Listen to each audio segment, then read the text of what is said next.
Balik sa mga balita sa News Patrol. Nadakpan sa mga pulis sa babaeng yano nagdaladala og ilegal nga droga. Na report ni Rodrey Salas. Gitanggong sa prisuhan sa Santa Ana Police Station ang 38 anyos ng si Saima Pulao Lagindab. Human kinidakpan sa mga nagpatrulyang pulis pasado alas 5:30 Sabado sa hapon sa may open canal sa Barangay 23-C Davao City. Nasairang yano lang gibitbit sa sospek ang droga diyang naaktuhan sa mga pulis hinungdang gidakop.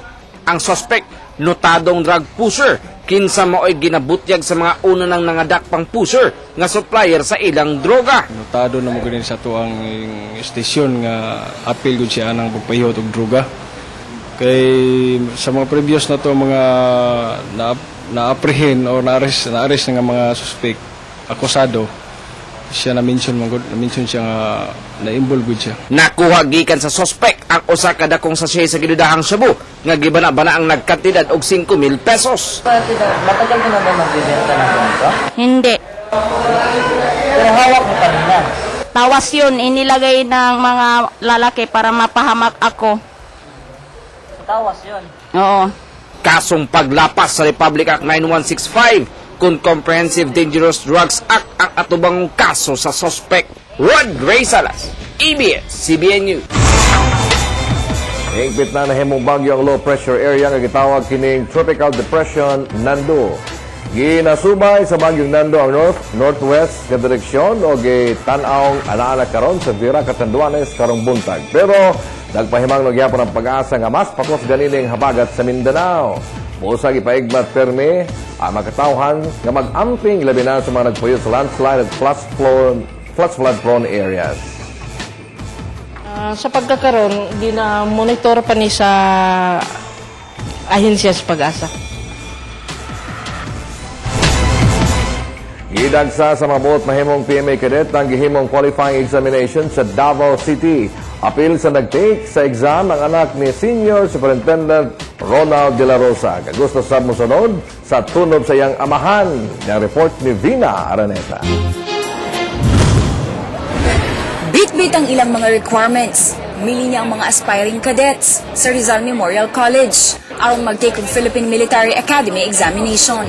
Ang uban, giubanan pa sa ilang mga ginikanan. Usa sa mga mili niya si Rock De La Rosa, ang 18 anyos nga kinamanghurang anak ni Davao City Police Office Director Senior Superintendent Ronald De La Rosa, nga gusto sundan ang tunog sa iyang amahan. Conditioning sa lawas po. Squilag, tarong. Pangandoy gini mo mahimong kuan makasulod sa PMA. Papa. Aron makasunod ko sa yapak sa akong papa.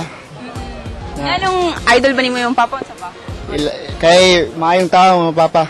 Miabot sa 579 ang mikuha og exam sa Davao City. Gihimo sa bang PMA exam sa 37 testing centers o bang bahin sa Pilipinas.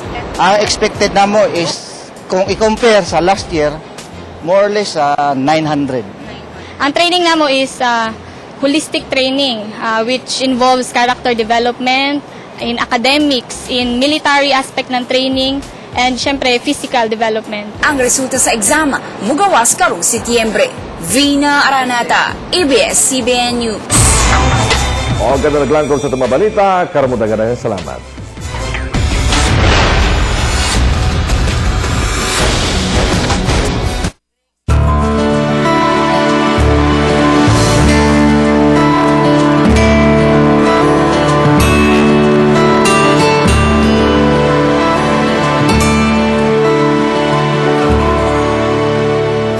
Buntag Mindanao. Ako si Richard Chu, Chef Executive ng Sunny Point Function Plaza. Ug ang atoang lutoon karon is poached fish steak in basil butter sauce. Ug mao kini ang atong mga ingredient.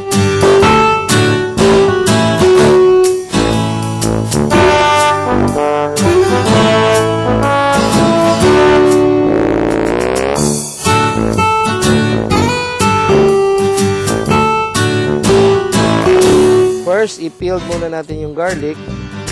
Tanggalin yung balat. And then, chop these basil leaves. Yung butter. Itunawin lang kadali. I-melt natin ang butter, hindi truly. Ngayon, ipapasok natin sa ating blender. Okay? Yung blender natin, mix all together the garlic and the fresh basil leaves. Okay? Then, i-blend na natin. After i-blender natin ang basil butter sauce, ipasok natin sa cellophane. Start na natin yung ating pagluluto.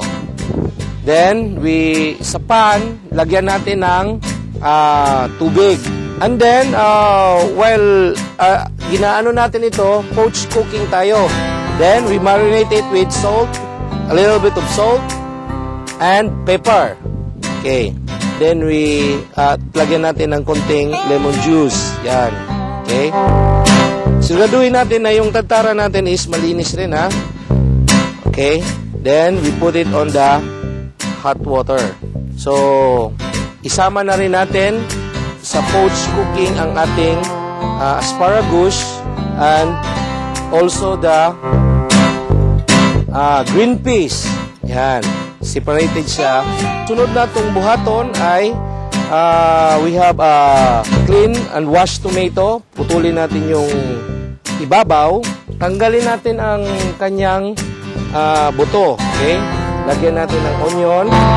Tapos, kunting bell pepper rin.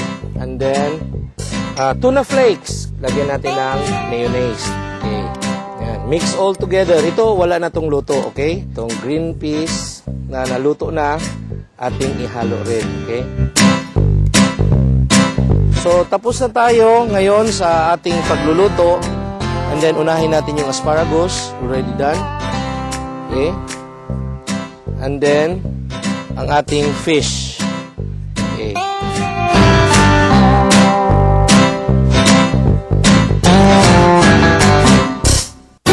Ugluto na gyud ang ato ang poached fish steak in basil butter sauce with stuffed tomato. Og kini makakaon 3-4 ka tawo, og kini mo kantidad lamang sa 80 pesos. Para sa Morning Kusina, ako si Richard Chu, Chef Executive ng Sunny Point Function Plaza. God bless you all!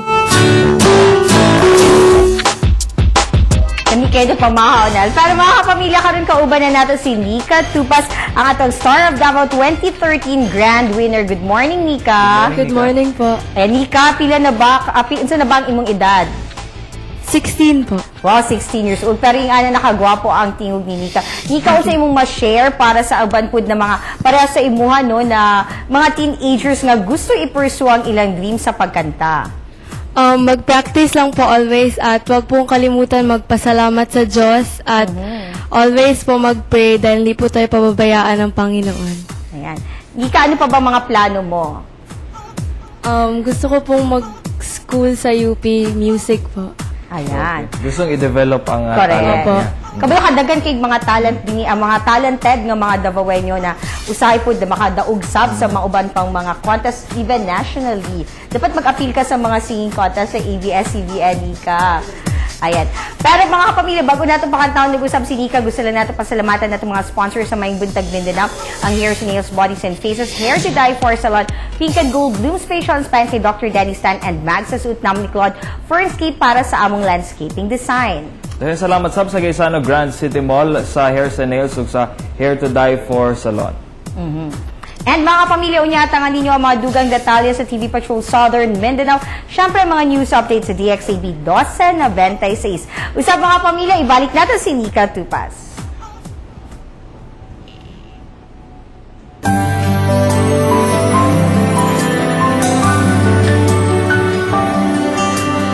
Mga bituin, aking narating, ngunit langit ko pa rin ang iyong piling.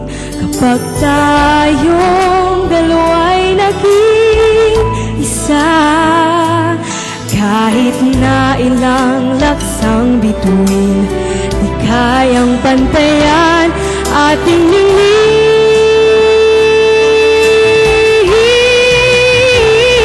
Palutin mo ko ng iwaga ng iyong pagmamahal. Hayaang matapan ang kinang na di magtatagal. Mabuti pa kaya'y maging bituing wala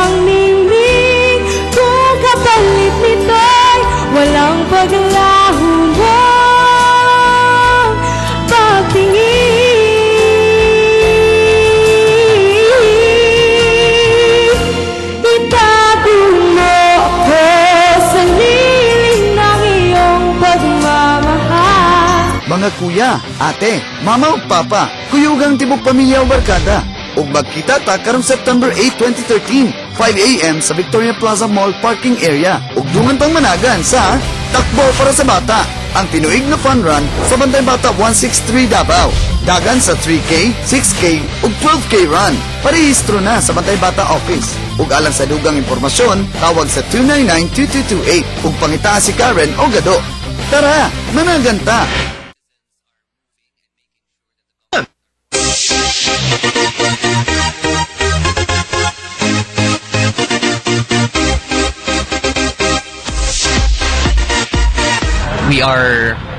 We are there's a kind of call for moral transformation for everyone. Kayo po ba handa na kayong magmarcha hanggang Luneta? Mga siguro